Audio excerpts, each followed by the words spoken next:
അധികൃതരുടെ അനാസ്ഥ ഒഴിവായത് വൻ ദുരന്തം. മന്നലാംകുന്ന് സെന്ററിൽ പഴയ ദേശീയപാതയ്ക്കരികിൽ നിന്നിരുന്ന പൂമരമാണ് ബുധനാഴ്ച കടപുഴകി വീണത്. മരത്തിന്റെ അപകടാവസ്ഥയെക്കുറിച്ച് നിരവധി തവണ അധികൃതരോട് പരാതി പറഞ്ഞെങ്കിലും ആരും മുഖവിലയ്ക്കെടുത്തില്ലെന്നാണ് നാട്ടുകാരുടെ ആരോപണം. അകലാട് ത്വാഹാപള്ളി സ്വദേശി ഹനീഫ തലനാരിഴയ്ക്കാണ് വലിയ അപകടത്തിൽ നിന്നും രക്ഷപ്പെട്ടത്. മരത്തിന്റെ കൊമ്പുകൾക്കിടയിൽ ബൈക്ക് കുടുങ്ങിയെങ്കിലും അപകടം ഒഴിവായി. സ്കൂൾ കുട്ടികളുമായി വന്നിരുന്ന ട്രാവലർ അപകടം മനസ്സിലാക്കി പെട്ടെന്ന് നിർത്തിയതിനാൽ വൻ ദുരന്തമാണ് ഒഴിവായത്. മരക്കൊമ്പ് വീണ് ഗതാഗതം തടസ്സപ്പെട്ടു. വൈദ്യുതി, ഇന്റർനെറ്റ്, കേബിൾ കണക്ഷൻ എന്നിവ തകരാറിലാവുകയും ചെയ്തു. ഗുരുവായൂരിൽ നിന്നും അഗ്നിശമന സേനാംഗങ്ങളും നാട്ടുകാരും ചേർന്നാണ് മരങ്ങൾ മുറിച്ചുമാറ്റിയത്.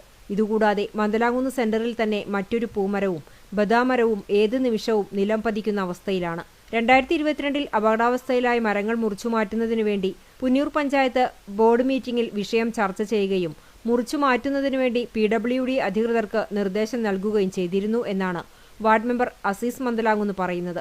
മരക്കൊമ്പ് മുറിച്ചുമാറ്റിയില്ലെങ്കിൽ ദുരന്തമുണ്ടാകാനുള്ള സാധ്യത ഏറെയാണ്. എത്രയും പെട്ടെന്ന് മരങ്ങൾ മുറിച്ചുമാറ്റി പ്രദേശത്തുള്ളവരുടെ ആശങ്ക അകറ്റണമെന്നാണ് നാട്ടുകാരുടെ ആവശ്യം.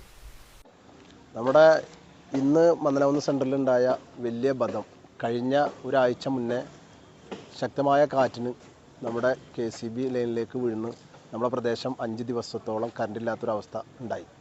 അന്ന് നമ്മൾ വീണ്ടും പഞ്ചായത്ത് മെമ്പറേയും പഞ്ചായത്ത് അധികാരികളെയും ഇതിന് വേണ്ടപ്പെട്ട അധികാരികളെ ബന്ധപ്പെട്ട് സംസാരിച്ചപ്പോൾ 2022 പുന്നൂർ പഞ്ചായത്തിലെ ബോർഡ് മീറ്റിങ്ങിൽ അതിന് അപേക്ഷ വെക്കുകയും ഇത് എത്രയും പെട്ടെന്ന് ഇത്രയും ഉള്ള അപകടങ്ങൾ ഉണ്ടാകുന്ന ഈ മരങ്ങൾ മുറിച്ചു മാറ്റണമെന്ന് ആവശ്യപ്പെട്ടുകൊണ്ട് പല നിവേദനങ്ങളും കൊടുത്തിട്ടുണ്ട്. അപ്പോൾ അധികാരികളുടെ ശ്രദ്ധ ഇത്തരം വിഷയങ്ങളിൽ പതിച്ചിട്ടില്ലെങ്കിൽ ഒരുപാട് ജീവൻ നമുക്ക് ബലി കൊടുക്കേണ്ടി വരും. കാരണം ഉണ്ടായതിനു ശേഷം അപകടങ്ങൾ ഉണ്ടായതിനു ശേഷം നമ്മൾ ഇടപെടുന്നതിനൊക്കെ മുന്നേ അതുണ്ടാവുന്നത് തടയുക എന്നുള്ളതാണ്. അത് ഇപ്പോൾ ഇന്ന് ഒരു ബൈക്ക് യാത്രക്കാരൻ അയാളുടെ കുടുംബത്തിൻ്റെ ഭാഗ്യം കൊണ്ട് തലനായ രക്ഷപ്പെട്ടു. അയാൾ തൊട്ടടുത്ത് തന്നെ ഒരു 10-30ഓളം കുട്ടികളുമായി ഒരു ടെമ്പോ ട്രാവൽ വണ്ടി വന്നിരുന്നു. അത് ബ്രേക്ക് ഇട്ട് നിർത്തിയതിൻ്റെ പേരിൽ അത്ഭുതകരമായ അവരും രക്ഷപ്പെടുകയുണ്ടായത്.